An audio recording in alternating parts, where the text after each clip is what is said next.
যে interesting video আমরা জেলা প্রশাসক নিয়ে ভিডিও করতেছি, তাই না? যে কিছুদিন আগে জেলা প্রশাসকরা বিভিন্ন জেলায় যাওয়ার জন্য 2 কোটি 1 কোটি টাকা এরকম খালি টাকা শুনতেছিলাম যে আমাদের স্যার ওই জেলায় দেন, আমার ওই জেলায় দেন, যে 1 কোটি দিব, 2 কোটি দিব। আবার তারপরে যখন দেখা গেল যে খুঁজতেছিল 24-এর যেটা জানুয়ারি রিপোর্টের সময় যায়, এর আগের ভোট কে কোথায় ছিল, কোন জেলা প্রশাসক কোথায় ছিল, এখন আর যেতে চাচ্ছে না। কোনো জেলা প্রশাসক কোনো জায়গায় চাকরি করতে যাবেন না। এই আমাদের হয়তো বা কোথায় মনে করেন মন্ত্রণালয়ের ভিতরে বা অন্য কোনো জায়গায় এই কেরানিগিরি করতে দেন দরকার হলে, তারপর আমি জেলা প্রশাসক হবো না। ভয় পাইয়া গেল গা, ভয় পাইয়া ওনারা মনে করে জেলা প্রশাসক হবে না। যাক, এখন আরেকটা জিনিস ভাবে যে ডক্টর ইউনূস অতিথি হিসাবে আসছে, অতিথি চলে যাবে 2 দিন পরে। অতিথি চলে গেলে আমাদের হয়তো বা পরবর্তীতে যে গভর্নমেন্ট আসে যদি আবার আমাদের ধরে, এই তুমি মনে করো যে ওই সময় আমাদের কাজ দাও নাই বা আমার কথা শোনো নাই, এই আমার জেলায় ছিল, আমার কথা শোনো নাই, কথা মতো চলতে পারো না, তুমি ডক্টর ইউনূসের কথা, সরকারের কথা মতো চলছো, প্রধান উপদেষ্টার কথা মতো চলছে, হবে না, এটা হবে না, তুমি তোমার শাস্তি দেওয়া হবে। তো বেটা কিছুদিন আগে একটা শাস্তি নিল দরকার হলে হাসিনার জন্য, এরপরে নিব আমাদের উপদেষ্টার শাস্তিটা নিব, তারপরে এটা দিব শাস্তিটা বিএনপি। এই জন্য তো মনে করেন যে ওনারা কোথাও যাবে না, ওনারা থাকবে চিপাচাপি এদিকে এদিক ঘুরে থাকবে, সে ভালো কথা। তো ওনাদের দিয়ে কী করাবে, ওনাদের দিয়ে রাজনীতিবিদরা করা হলো প্রথম ভোট গ্রহণ করায়, যেটা হলো যে প্রত্যেক এমপি নির্বাচনে এমপিরা ওনাদের মনে করেন হায়ার করে, জেলা প্রশাসকদের হায়ার করে যে আমাকে পাশ করাবেন, বা ওনাদের একটা মনিটরিং সেল আছে, ওই সেলে প্রধান সেলার থাকে, একজন নিয়ন্ত্রক যে থাকে হলো যে সচিবালয়ে, বা ওনারা 3-4 জন 5 জনে মিলে একটা সেল করে, নির্বাচনী কমিশন, এটা হলো নির্বাচনী সেল গঠন করে যেন জাতীয় পার্টির ক্ষমতা আনতে হবে। আচ্ছা ঠিক আছে, জাতীয় পার্টি আসলে আমাদের সুবিধা হবে, বা বিএনপি আসতে হবে আমাদের সুবিধা হবে, বিএনপির আনলে, অথবা সিপিপির আনতে হবে, সিপিপি আনলে আমাদের সুবিধা হবে। আবার যে নতুন একটা দল আসছে না এনসিপির আনবো কি না, এরকম চিন্তা ভাবনা চলতে থাকে, অ্যানালাইসিস চলতে থাকে, জামাতের আনবো কি না, অ্যানালাইসিস চলতে থাকে ওনাদের। অ্যানালাইসিস করার পরে ওনারা হয়তো বা টাকার অঙ্ক ভাগ করে রাজনীতিবিদদের সাথে, যে সিট প্রতি এত দিলে মনে করেন যে ঠিক আছে হবে, এটা করব। এমপি রাজনীতিবিদরা ধরা থাকে জেলা প্রশাসক আর হইলো যে ইয়েদের কাছে, সচিবদের কাছে ধরা থাকে, দেখে মনে করেন যে ওনারা এমপি হইতে পারে, নামে এমপি, কাজে না। ওনারা এই এমপিদের কোনো কথাই শোনে না, সচিবরা আবার জেলা প্রশাসকরা কোনো কথাই শোনে না। মানে আমাদের গ্রামে একটা কথা আছে, দায়ের থেকে আচার বড়, ঠিক আছে? তো এখন হইলো যে এই সমস্যাটা হয়ে গেছে এদের নিয়ে, এরা হইলো যে এমপিদের বড় বাপ দেখায়, যে বাপ কি সত্যি কথাই যে এরা এমপিদের বড়।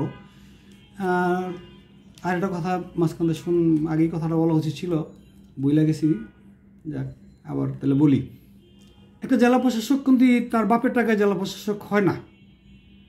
সে, আমি এর আগের ভিডিওতে বলছি যে আমাদের মতো মধ্যবিত্ত গরিব ঘরেরই, যে সে কোনো বসুন্ধরা মালিকের সন্তানও না, সে যমুনা গ্রুপের মালিকের সন্তানও না, সে প্রাণ আরাপেলের মালিকের সন্তানও না, সে জায়ান্ট কোম্পানি যেগুলো আছে না বাংলাদেশে, কোনো গ্রুপ অফ কোম্পানির মালিকের ছেলে না, সে ওই পাড়া গায়ের গ্রামের ছেলে দেখা গেছে।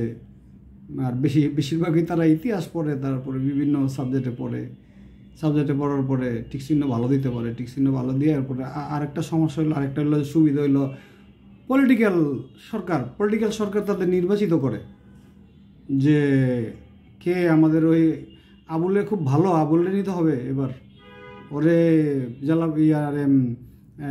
বিসিএস প্রশাসন বানাইতে হবে, লিস্ট নেওয়া জায়গারা, যে অথবা মন্ত্রীরা বললে যে আমাদের লোক তো এই পার্টির লোক, এভাবে আমরা বানাবো, বা এই লম্বা স্টোরি, এত স্টোরি আস্তে আস্তে শুনতে হবে, সিরিয়াল বাই সিরিয়াল শুনতে হবে, যে আমাদের এই বানাইতে হবে, আমার ছাত্রলীগের এই ছেলেটা ওইটা এভাবে বানাইতে হবে, এভাবে একটা লিস্ট হয়ে যায়। লিস্ট হয়ে যাওয়ার পরে তার কিছুটা মেধা থাকে, এভাবে হয়।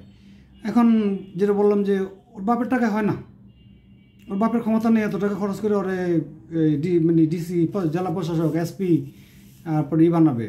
ও মনে করে যে ওই হাওয়ায় উড়ে আয় পড়ছে, ওখান থেকে আমাকে বুঝাবে না যে ও আপনার টাকায় আর আমার টাকায় হয়তো বা এই আমলা কামলা, তারপরে ডিসি, এসপি, এসি এইভাবে ওরা এসি থেকে তো ওঠে, মানে এইভাবে ওরা উঠছে যে এটা আপনাকে বোঝাবেন না, আপনাকে কখনো বুঝতে দিবেন না, ও আপনার কাছে ভাবেই থাকবে যে ভাব আমার খুব ভাব আছে। ও যখন পয়লা প্রাইমারি স্কুলটাতে পড়ে আসে, ওই প্রাইমারি স্কুলটাতে আপনার আমার টাকা আছে, আপনার বাপের, তারপরে আপনার টাকা আছে, ওর বাপের টাকা না, ওর বাপের টাকা দেওয়ার পরে নেই। প্রাইমারি স্কুলের টাকা মনে করেন যে আমাদের টাকা দিয়ে পড়ে আসছে প্রাইমারি স্কুলটা। এরপরে যদি কোনো সরকারি মাধ্যমিক স্কুলে পড়ে, জেলা শহরে অনেক সরকারি মাধ্যমিক স্কুলের ছেলেরাই ভালো করে আইসা এই ইয়েতে বিসিএসে ভালো করে, ওইটা মনে করেন আপনার বাপের আমার বাপের বা বিভিন্ন আপনাদের আমাদের বাংলাদেশের সব জনগণের টাকা দেওয়া পড়ছে, ওর বাপের টাকা দেওয়া পড়ে নাই। অসম্ভব। যদি চ্যালেঞ্জ করে তাহলে আমরা চ্যালেঞ্জ করুক, আমি এই ভিডিওতে চ্যালেঞ্জ করি। হয়তো কোনো এসপিডিসি কেউ অথবা বিসিএস ক্যাডার যদি আমাকে বলেন যে আপনি হয়তো আপনার বাপের টাকাটা পড়ছেন, ইম্পসিবল, আপনার বাপের টাকাটা আপনি পড়েন নাই। ওই যে সরকারি স্কুলটা আছে না, ওই সরকারি স্কুলটা ছিল আমাদের টাকাতে আপনাকে পড়াইছে, সরকার আপনাকে পড়াইছে ওখানে। এখন এই দুইটা তো আমাদের টাকাতে পাড়ি দিলেন। বেসরকারি স্কুলে যদি যা পড়েন তাহলে 5 টাকা 10 টাকা বেতন দিয়ে পড়ছেন, এখানে হাফ বেতন ছিল আপনার, আর হাফ বেতন যেটা সরকার দেয়, সরকারের ওই টাকাটা আমাদের। সরকার যে টাকাটা ওই যে ইয়েতে দেয় না মাধ্যমিক স্কুলে, ওই টাকাটা আমাদের। ওইখানেও মনে করেন যে আপনাকে পড়াইতে আমাদের টাকা লাগছে, আমাদের টাকা ছাড়া আপনি পড়তে পারেন নাই। এবার ইউনিভার্সিটিতে আসি, ইউনিভার্সিটিতে এসে তো মনে ক টাকা আপনি দিচ্ছেন, 50 টাকা 100 টাকা 200 টাকা আপনি বেতন দিচ্ছেন। 200 টাকা বেতনে কি হয় আপনার? এই আবার খাওয়ান দাওয়ান লইয়া মনে করেন যে 200 100 300 এগুলো দিলে হয় না। আপনার মাংনা সিট চাইবেন, সিট লাগবো, আপনাকে তো বাড়িঘর এখানে না, বাড়িঘর তো অনেক দূরে। ঢাকা বিশ্ববিদ্যালয়ে পড়তে আসলেন, ধরেন আপনি রাজশাহী বিশ্ববিদ্যালয়ে পড়তে আসছেন, রাজশাহী বিশ্ববিদ্যালয় আপনার এখানে বাড়ি না, তাই না, বাড়ি অনেক দূরে। ওখান থেকে আপনি বিভিন্ন চিরাং বিশ্ববিদ্যালয়ে চান্স পাইছেন, চিরাং বিশ্ববিদ্যালয়তে পড়তে গেছেন, যাওয়ার পরে আপনার বাড়ি ওখানে না। এখন কী হবে, সরকার তো মনে করেন যে আপনি হয়তো টিকছেন, টিকাতে আপনার নিল, এই টাকা তো আপনার বাপে হয়তো বা 500 টাকা দিলে বা আপনার লাগে হইলো যে সেমিস্টার প্রতি যদি আমি হিসাব করি, এক সেমিস্টারে অন্তত আপনার মিনিমাম দরকার হইতো যে 50,000 টাকা, যদি আপনি বেসরকারি কোনো ইউনিভার্সিটিতে পড়তেন। বেসরকারি ইউনিভার্সিটি মানে কি, নর্থ সাউথ বা এই ব্রাক, আইওবি, বিভিন্ন ইউনিভার্সিটিতে পড়লে আপনার হয়তো বা টোটাল 40-50,000 টাকা করে মাসে খরচ ছিল, কিন্তু আপনার বাবা 40-50,000 টাকা খরচ দিয়ে পড়াইতে পারবেন না। যার জন্য পাবলিক স্কুলগুলাতে আপনি মনে করেন, পাবলিক ইউনিভার্সিটিগুলোতে আপনি যাচ্ছেন। আর পাবলিক ইউনিভার্সিটি পড়লে বাংলায় মেধা লাগে, বাংলায় মেধা ছাড়া হয় না।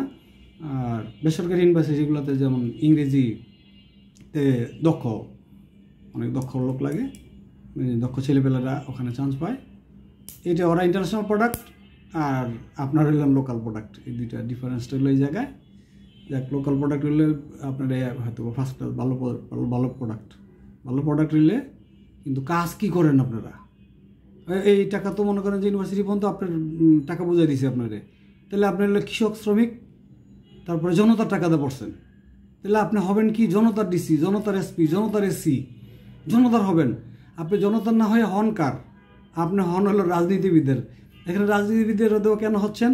সুবিধা। আপনার বাপে যখন আপনারা হয়তো এই প্রাথমিকভাবে এই বিসিএস পাস করছেন, আপনাদের এই বিল্ডিং ছিল না, 10তলা 5তলা বিল্ডিং ছিল না। এখন টার্গেট তো হয়তো আগে সচিবরা বিল্ডিং বাড়িতে থাকে, অথবা তার ঢাকা 2-3টা বাড়ি আছে। আমার তো পর্যায়ে ওই জায়গায় যাইতে হইলে আমাদের দেশে যেটা চলে এটা তো করতেই হবে। ওখানে না গেলে তো আর সম্ভব না। ওখানে যদি আপনার তো জনগণের আপনার সময় দেওয়ার সুযোগ নাই। আপনি জনগণের টাকাটা পড়ে আসছেন, জনগণের সাথে কথা বলবেন, মাটির সাথে কথা বলবেন, কৃষকের সাথে কথা বলবেন, শ্রমিকের সাথে কথা বলবেন, রিক্সাওয়ালার সাথে কথা বলবেন। আপনার সেই সময় নাই। সময় হলে আপনার হয়তো ফাইল দেখেন, তারপরে বড় বড় ব্যবসায়ীদের সাথে কথা বলেন, কন্ট্রাক্টরদের সাথে কথা বলেন, এইভাবে আর কি চলতে থাকে। চলতে থাকলে ওকে ভাই, আজান দিছে। Thank you very much.